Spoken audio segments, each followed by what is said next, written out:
और इस बीच एक बड़ी खबर आपको बता दें, जनसुराज की दूसरी लिस्ट आने के बाद भी हंगामा देखने को मिल रहा है। बख्तियारपुर सीट से वाल्मीकि सिंह को उम्मीदवार बनाए जाने के विरोध में बाकी दावेदारों का हंगामा हो रहा है। उनका आरोप है कि जिस वाल्मीकि सिंह को उम्मीदवार बनाया गया है उनका नाम संभावित उम्मीदवारों की सूची में नहीं था।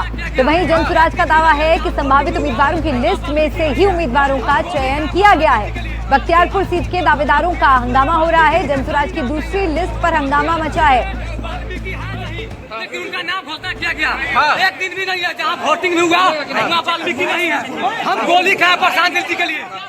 और अब बात महाराष्ट्र की। महाराष्ट्र में आए दिन हिंदी भाषी लोगों के खिलाफ मारपीट और बदसलूकी की घटनाएं हो रही हैं। कहीं थप्पड़ मारे जा रहे हैं, कहीं जबरदस्ती माफी मंगवाई जा रही है। पिटाई करने वालों में ज्यादातर एमएनएस के कार्यकर्ता हैं, लेकिन इनके खिलाफ कोई कार्रवाई नहीं हो रही है। महिलाओं को भी लगातार टारगेट किया जा रहा है। रेलवे स्टेशन पे आज मेरे साथ कुछ हुआ। मैंने किसी को हर्ट किया है, एक महाराष्ट्रन आदमी। मैंने उसको गाली गलौज दिया। मैंने उसको मेरा हाथ भी उठा है उसके ऊपर, जिसकी वजह से मैं पूरे महाराष्ट्र और महाराष्ट्र लोगों से माफी मांगती हूँ। Thank you.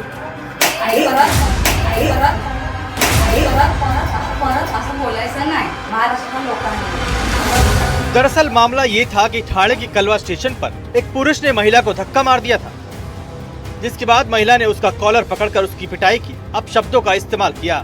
स्टेशन पर जिस पुरुष के साथ महिला ने धक्का मुक्की की वो महाराष्ट्र नवनिर्माण सेना की महिला कार्यकर्ता स्वरा कटे के पति अर्जुन कटे थे।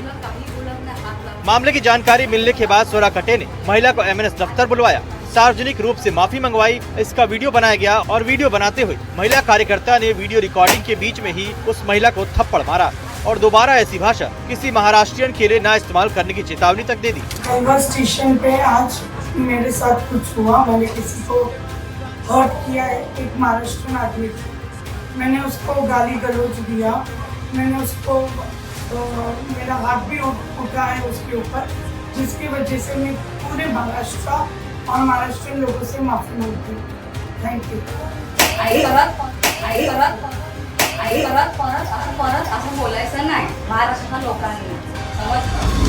अब इस गैर मराठी विवाद की एक और तस्वीर देखिए। ये तस्वीर है कल्याण की है। यहाँ एक प्रवासी महिला से जबरन माफी मंगवाई गई।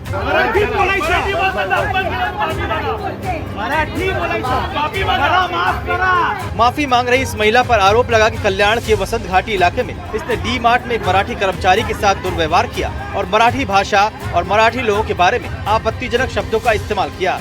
जैसे ही ये सूचना एमएनएस और शिवसेना ठाकरे गुट को मिली, पार्टी के कार्यकर्ता तुरंत मौके पर पहुंचे, हंगामा किया और उस प्रवासी महिला से सार्वजनिक रूप से माफी मंगवाई।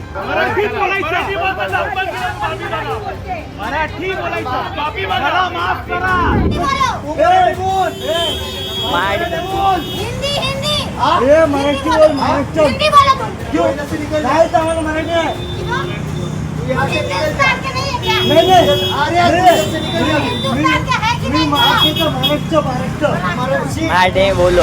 ये एक और तस्वीर है घाटकोपर की, जहाँ एक महिला से मराठी में बात करने को कहा गया। मना करने पर बहस हुई। एक आदमी ने महिला से बोला, मराठी में बात करो, ये महाराष्ट्र है। बाकी लोग भी उस पर चिल्लाते रहे। उस महिला ने कहा, मैं मराठी में बात नहीं करूंगी, तुम हिंदी में बात करो। बताओ, क्या तुम हिंदुस्तानी नहीं हो? क्या तुम हिंदुस्तान से नहीं हो? क्या हम हिंदुस्तानी नहीं हैं? उस आदमी ने जवाब दिया, महाराष्ट्र महाराष्ट्र। इस दौरान वहाँ काफी हंगामा हुआ।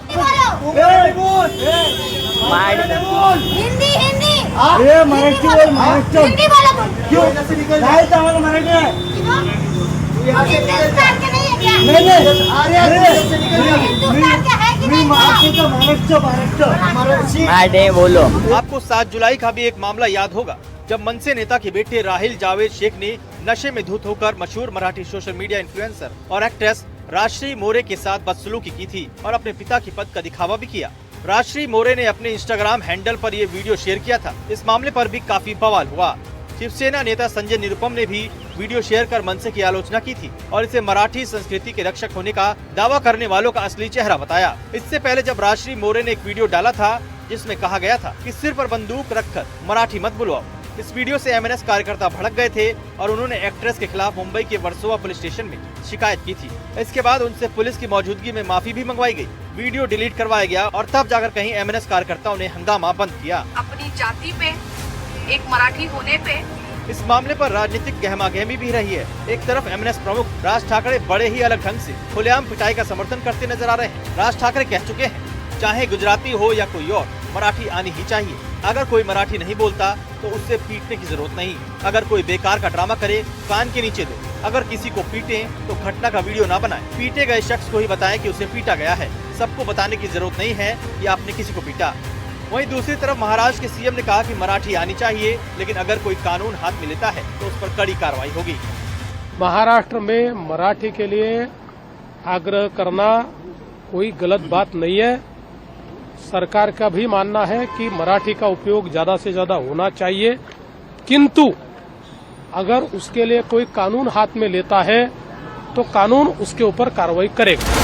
सीएम भले ही कह रहे हैं कि कड़ी कार्रवाई होगी, लेकिन गैर मराठी लोगों पर आए दिन इस तरह के हमले, कहीं बदसलूकी, कहीं थप्पड़बाजी, कहीं मारपीट, लेकिन हमला करने वालों के खिलाफ महाराष्ट्र में कोई कार्रवाई होती नहीं दिख रही है। Bureau report, NDTV India.